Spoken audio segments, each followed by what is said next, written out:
For some analysis, this summit's being framed as peace and security in the Middle East, but for the U.S. at least, it looks to be all about Iran.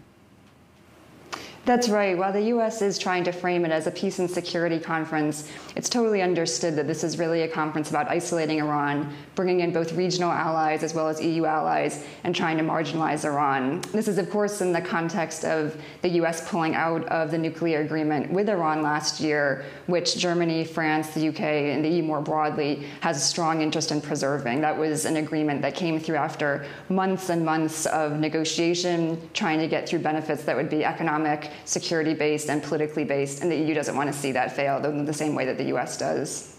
Now, the U.S. key regional and EU allies are attending in part. It is interesting to note, however, who's not attending this conference.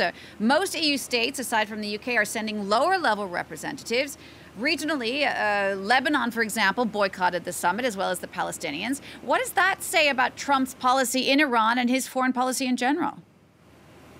Yeah, for sure. I mean, the response to this summit has shown that other states do not want to be strong-armed into the U.S. agenda, the U.S. Attempt to marginalize Iran in this way.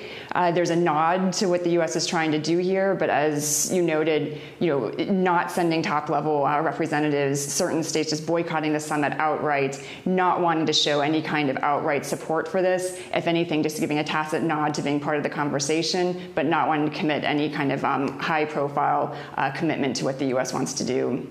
Now, the U.S. wants the countries to fully nullify the Iran nuclear deal. What is the European Union doing to preserve the nuclear deal as much as it can?